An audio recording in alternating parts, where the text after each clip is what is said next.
प्रतापगढ़ी जी 15 minute. धन्यवाद सभापति महोदय। कभी सुदामा पांडे धूमिल जी ने कहा था कि एक आदमी रोटी बेलता है, एक आदमी रोटी खाता है, एक तीसरा आदमी भी है जो न रोटी बेलता है न रोटी खाता है, वो सिर्फ रोटी से खेलता है। वो तीसरा आदमी कौन है? मेरे देश की संसद मौन है। सभापति महोदय, वो भी क्या दिन थे जब संसद में देश का बजट पेश होता था तो देश की सड़कें ठहर जाया करती थीं। रेल बजट पेश होता था तो लोगों की उम्मीदें रेल के डिब्बों की तरह पटरियों पर दौड़ने लगती थीं। पूरा देश धड़कने रोक करके वित्त मंत्री और रेल मंत्री को सुना करता था। अफसोस, अब बजट पेश हो जाता है, मीडिया चैनल सरकार का महिमा मंडन करते हैं और बेचारी जनता बजट के आंकड़ों के शब्द जाल में उलझी हुई महीनों बाद समझ पाती है कि उसका तो फिर से कट गया। सभापति महोदय, पिछले 2 साल अमृतकालीन बजट पेश किए गए और इस बार एक नई शब्दावली गढ़ी गई है, तुष्टीकरण बनाम संतुष्टीकरण का बजट। सभापति महोदय, सुनने में कितना अलंकारिक लगता है ये शब्द। सोच रहा हूं देश की वित्त मंत्री और प्रधानमंत्री जी से पूछूं कि आखिर किसकी संतुष्टि? जिस बजट में मनरेगा के लिए 1 रुपए की बढ़ोतरी ना हो, वही पुराना 86,000 करोड़, जबकि पहले ही 9,754 करोड़ का घाटा हो, जिस मनरेगा से करोड़ों मजदूरों के घर में चूल्हा जलता हो, उस मनरेगा में काम करने वाले गरीब मजदूरों के लिए अगर आपके खजाने से 1 रुपया भी इजाफी नहीं निकल सका तो भला कौन संतुष्ट हुआ साहब? इस देश का गरीब मजदूर या आपके उद्योगपति दोस्त? वो जो महाराष्ट्र में लोकसभा और विधानसभा के बीच में 40 लाख मतदाता बढ़ाए गए थे, अरे उन्हीं के लिए मनरेगा का थोड़ा सा बजट बढ़ा देते। क्या उसमें मनरेगा का एक भी मजदूर नहीं था 40 लाख लोगों में? सारे के सारे 12 लाख की छूट वाले से आगे के लोग थे।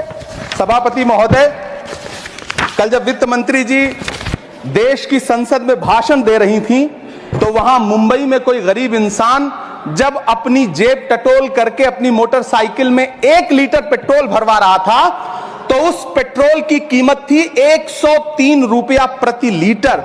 आखिर इतना महंगा पेट्रोल डीजल खरीद के कौन संतुष्ट हो रहा है? इस देश के गरीब लोग या फिर सरकार के चहेते धन्ना सेठ? सभापति महोदय, वित्त मंत्री जी इस बजट को मध्यम वर्ग को संतुष्ट करने वाला बजट बता रही हैं। अरे मैडम, हम आप यहां पर बैठे रहते हैं और वहां बाहर इसी दिल्ली में 1 लीटर दूध, चाहे वो अमूल का हो या फिर मदर डेयरी का हो, उसकी कीमत 73 रुपए लीटर है। इतना महंगा बेच करके कौन संतुष्ट हो रहा है? गरीब जनता या आपके धन्ना सेठ दोस्त? सभापति महोदय, इस सरकार का बाजार और महंगाई पर कोई नियंत्रण नहीं रह गया है। चाहे देश में लहसुन 400 रुपए किलो बिक जाए, टमाटर 100 रुपए किलो बिक जाए, प्याज का दाम सुनकर आंखों में आंसू आ जाए, लेकिन वित्त मंत्री महोदया बजट में महंगाई का मां भी नहीं बोलती हैं। बच्चों की किताब और पेंसिल तक पर टैक्स लगाने वाले सरकार से मैं पूछना चाहता हूं कि आप मध्यम वर्ग का हितैषी बताते हैं खुद को, तो शर्म नहीं आती है? खुद को धार्मिक कहने वाली सरकार भगवान श्री कृष्ण के प्रिय खाद्य पदार्थों दही और मक्खन तक पर जीएसटी लगाती है और बात करती है मध्यम वर्ग की हिमायती होने की। जिंदा रहते हुए जनता से हर चीज पर टैक्स वसूलने वाली यह सरकार कम से कम मरने पर तो लोगों को बख्श देती, लेकिन नहीं, वहां भी लूटना है। अंतिम संस्कार के सामान, अगरबत्ती, धूप बत्ती, केवड़ा जल, चंदन पाउडर, जौ, बताशा, काला तिल, पंचरत्न, कपूर और कफन तक पर टैक्स लेने वाली यह सरकार किस मुंह से खुद को मध्यम वर्ग का हितैषी बताती है? कौन सी संतुष्टि? किसकी संतुष्टि? कदम कदम पर टैक्स देकर लुटने वाली जनता की या फिर जनता से टैक्स वसूल करके धन्ना सेठों का खजाना भरने वाली सरकार की? किसकी संतुष्टि? सभापति महोदय, 18 अगस्त 2015 आरा का बिहार का ऐतिहासिक मैदान, सजा हुआ मंच, हजारों की भीड़ और सामने खड़े हुए देश के प्रधानमंत्री का भाषण। बिहार के भाइयों बहनों, आज मैं बिहार के लिए पैकेज की घोषणा कर रहा हूं। 50,000 करोड़ कर दूं कि ज्यादा कर दूं? अखिलेश भाई, 60,000 करोड़ कर दूं कि ज्यादा कर दूं? 70,000 करोड़ कर दूं कि ज्यादा कर दूं? 80,000 करोड़ कर दूं कि ज्यादा कर दूं? चलो, मैं बिहार को 1.25 लाख करोड़ का पैकेज दे रहा हूं। 10 साल हो गए सभापति महोदय, वही ढाक के 3 पात, बिहार आज भी विकास की बाट जोह रहा है। भाषण आज भी प्रधानमंत्री जी के यूट्यूब चैनल पर सुना जा सकता है। जो झूठ बोल के करता है मुतमईन सबको, वो झूठ बोल के खुद मुतमईन नहीं होता। सभापति महोदय, ये तो राहुल जी का असर है। कौन सा शब्द सर, कौन सा शब्द? झूठ। ठीक है सर, मिथ्या बोल करके, जो मिथ्या बोल के करता है मुतमईन सबको, वो मिथ्या बोल के खुद मुतमईन नहीं होता। ये राहुल जी का असर है। जो मखाना बोर्ड की घोषणा हुई, अखिलेश जी आपको याद होगा, भारत जोड़ो न्याय यात्रा में 30 जनवरी 2024 को बिहार के रंगभूमि मैदान में राहुल गांधी जी का पूर्णिया में भाषण था और उसमें मखाना को लेकर उन्होंने आवाज उठाई थी। यह उनका असर है कि आपको मखाना बोर्ड बनाना पड़ा, वरना तो आप मैखाना बोर्ड बनाने वाले लोग हैं। सभापति महोदय, बिहार को झूठे पैकेज और चुनावी दिलासे देना बंद करिए। आज भी जब कोसी में बाढ़ आती है तो पूरा सीमांचल बर्बाद हो जाता है। मैंने उस तबाही को अपनी आंखों से देखा है। 2016-17 की बाढ़ में अपने इन्हीं हाथों से राहत सामग्री बांटी है मैंने। अगर सच में बिहार के लिए कुछ करना चाहते हैं तो बिहार को बाढ़ से बचाने का प्रबंध करिए। पूर्णिया एयरपोर्ट 10 साल से बाट जो रहा है, घोषणा 2014 में हुई, बन के आज तक तैयार नहीं हुआ। अलीगढ़ मुस्लिम विश्वविद्यालय का किशनगंज सेंटर बजट के अभाव में दम तोड़ता जा रहा है। मैंने पिछले बजट सत्र में भी आवाज उठाई थी। आज फिर वित्त मंत्री जी से अनुरोध करना चाहता हूं, दामन फैला करके, कि अलीगढ़ मुस्लिम विश्वविद्यालय का किशनगंज सेंटर बन जाने दीजिए। आखिर कौन सी नफरत है? यह मुल्क हमारा भी है। इस मुल्क की मिट्टी में हमारा भी खून पसीना शामिल है। हमसे इतनी भी क्या नफरत? रिश्तों की ये नाजुक डोरें तोड़ी थोड़ी जाती हैं। अपनी आंखें दुखती हो तो फोड़ी थोड़ी जाती हैं। सभापति महोदय, अल्पसंख्यक मंत्रालय का बजट काटकर मौलाना आजाद नेशनल फेलोशिप बंद कर देना, प्री मैट्रिक स्कॉलरशिप बंद कर देना, नई मंजिल योजना बंद करना, धरोहर योजना बंद करना। 2024-25 के बजट में माइनॉरिटी मिनिस्ट्री के लिए 3183 करोड़ रुपए की घोषणा हुई, लेकिन देश को हैरत होगी कि बाद में समीक्षा करके लगभग आधा कर दिया गया, 1868 करोड़ रुपए। मुझे सरकार से पूछना है कि कौन संतुष्ट हुआ? इस देश का अल्पसंख्यक संतुष्ट हुआ या आप संतुष्ट हुए? किसका संतुष्टिकरण? सभापति महोदय, मैं प्रधानमंत्री जी से कहना चाहता हूं कि आप ही ने 1 मार्च 2018 को किंग अब्दुल्ला को, जॉर्डन के किंग अब्दुल्ला को मेहमान बना करके इसी दिल्ली में एक कॉन्फ्रेंस में कहा था कि मैं मुसलमानों के एक हाथ में कंप्यूटर और दूसरे हाथ में कुरान देना चाहता हूं। कंप्यूटर देने की बात तो छोड़िए, पढ़ाई के लिए जो स्कॉलरशिप मिल रही थी उसको भी छीन लिया आपने। किसको संतुष्ट करने के लिए? हम समझते हैं इस साजिश को।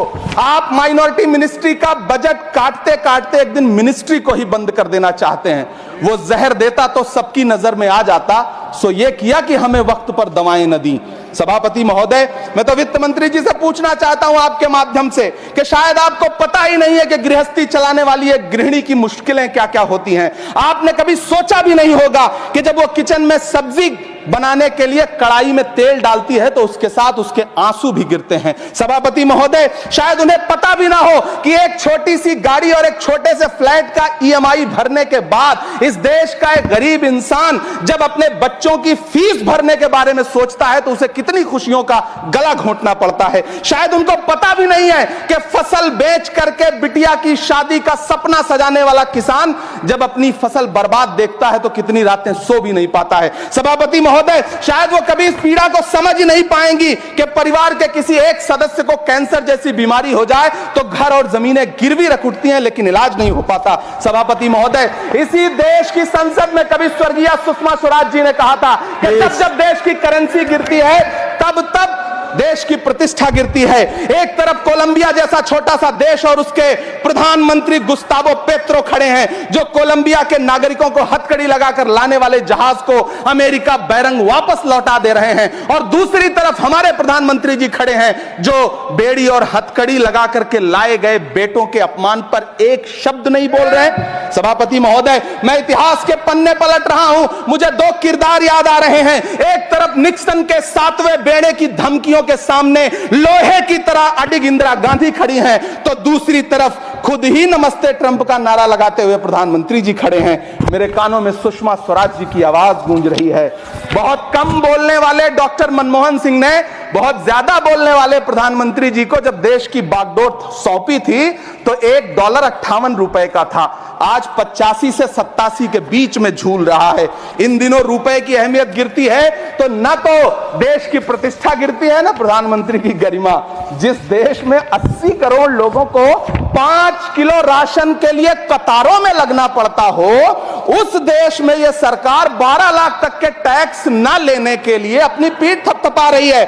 हुकूमत इस कदर आवाम पर एहसान करती है, ये आंखें छीनती है और चश्मे दान करती है। सभापति महोदय, महाराष्ट्र का भिवंडी हो, मालेगांव हो, इचलकरंजी हो, यूपी का बनारस हो, मुआयमा हो, मुबारकपुर हो, रांची का छोटा नागपुर हो, बिहार का भागलपुर हो, हर जगह बुनकरों की उम्मीदें तोड़ रही हैं, लेकिन इस सरकार के पास उनके लिए कुछ भी नहीं है। मुरादाबाद का पीतल उद्योग, कानपुर का चमड़ा उद्योग, सहारनपुर का लकड़ी उद्योग, फिरोजाबाद का चूड़ी उद्योग, अलीगढ़ का ताला उद्योग, सब सरकारी प्लानिंग से तबाह हो रहे हैं।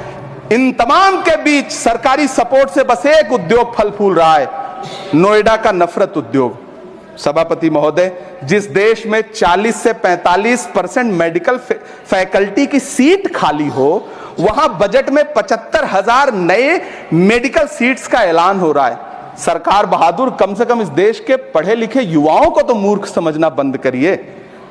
वो अब तिजारती पहलू निकाल लेता है। पहले 7500 मेडिकल सीट्स बाद में बनाइएगा, पहले जो एम्स में 2161 पद खाली पड़े हैं उनको तो भर दीजिए। वो अब तिजारती पहलू निकाल लेता है। मैं कुछ कहूं तो तराजू निकाल लेता है। मैं इसलिए भी तेरे फन की कद्र करता हूं तो झूठ बोल के आंसू निकाल लेता है। सभापति महोदय, फिर झूठ आया है, मैं उसे मिथ्या कर दे रहा हूं। शायरी में बार बार आ जाता है, क्या करूं महोदय। काश ये बजट, सभापति महोदय, वो एक शब्द मैं मिथ्या कर दे रहा हूं सर, वो एक शब्द को हटा दीजिए। ध्यान रखें, ऐसे जो भी शब्द होंगे आपके वहां। सभापति महोदय, काश ये बजट बीपीएससी के पेपर लीक की शिकायत करने वाले नौजवानों पर बरसती हुई पुलिस के लाठियों पे, जख्मों पर मरहम लगा पाता। सभापति महोदय, पिछले 80 दिन से 70 साल का एक बुजुर्ग एमएसपी की लीगल गारंटी मांगता हुआ आमरण अनशन पे बैठा हुआ है। काश ये बजट किसान नेता जगजीत डल्लेवाल की टूटती हुई सांसों की पीड़ा सुन पाता। काश ये बजट प्रतियोगी परीक्षाओं की तैयारी के लिए दिल्ली, कोटा, पटना, अहमदाबाद जैसे शहरों में, इलाहाबाद जैसे शहरों में किताबों के साथ गल रहे युवाओं के सपनों को जिंदगी दे पाता।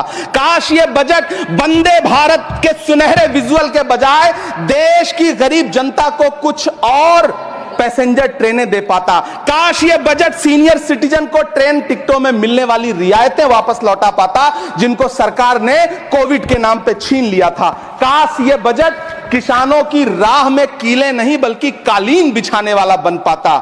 काश ये बजट सरकारी मालिकों को यह समझा पाता कि नेहरू को कोसने से अर्थव्यवस्था नहीं सुधरेगी, उसके लिए डॉक्टर मनमोहन सिंह साहब की अर्थ नीति अपनानी पड़ेगी। पिछले 11 साल से नेहरू जी को कोस रहे हैं, आखिर कब तक कोसिएगा? थोड़ा पंडित नेहरू जी के बारे में पढ़िए, तब पता चले कि पंडित नेहरू की शख्सियत का नाम है। दुनिया का पहला ऐसा राजनेता जिसने अपनी जिंदगी की आजादी के लिए, देश की आजादी के लिए 3259 दिन अंग्रेजों की जेल में बिताए। पंडित नेहरू एक ऐसे महान शख्स जिनके पिता पंडित मोतीलाल नेहरू, जिनकी बहन विजय लक्ष्मी पंडित, जिनके बहनोई पंडित रंजीत सीताराम, जिनकी बेटी इंदिरा गांधी, जिनके दामाद फिरोज गांधी, सब ने अंग्रेजों से लड़ते हुए स्वतंत्रता आंदोलन में जेल काटी। आप किस मुंह से उनकी लकीर छोटी करने की बात करते हैं? नहीं कर पाइएगा, 7 जन्मों में नहीं कर पाइएगा, क्योंकि जिस्म की मौत कोई मौत नहीं होती है। जिस्म मिट जाने से इंसान नहीं मर जाते, धड़कने रुकने से अरमान नहीं मर जाते, सांसें थम जाने से ऐलान नहीं मर जाते। जिस्म की मौत कोई मौत नहीं होती है। सभापति महोदय, मैं आपके सामने खड़ा होकर के एक बहुत छोटी सी कहानी सुनाना चाहता हूं कि महान बादशाह सिकंदर ने जब यूनान फतेह किया तो जीत का जश्न मनाने के लिए शहर की सड़कों पर निकला, तो उसने देखा कि पूरा शहर तो जश्न मना रहा है, एक फकीर सड़क के किनारे चादर तान के सो रहा है। सिकंदर को गुस्सा आया, घोड़े से उतरा, उस फकीर के पास गया और उसे सोता देख करके उसे जोर की एक लात मारी और लात मार के कहा कि क्यों रे फकीर, मैंने यूनान फतेह कर लिया, लोग जश्न मना रहे हैं और तू सो रहा है। उस फकीर ने उन्नीदी आंखों से सिकंदर को देखा और देख करके कहा कि शहर जीतना बादशाहों का काम है, लेकिन लात मारना तो गधे का काम है। सभापति महोदय, गरीब जनता को लात मारना बंद करिए। ये अमीरों के लिए बनाया गया बजट है, ये निराशाजनक बजट है। हम अमृतकाल सुनते आ रहे थे, ये अमृतकाल इतनी जल्दी समाप्त हो गया कि अब अमृतकाल का कोई नाम तक नहीं लेना चाहता है। इसलिए मैं इस सदन में खड़ा होकर के देश की वित्त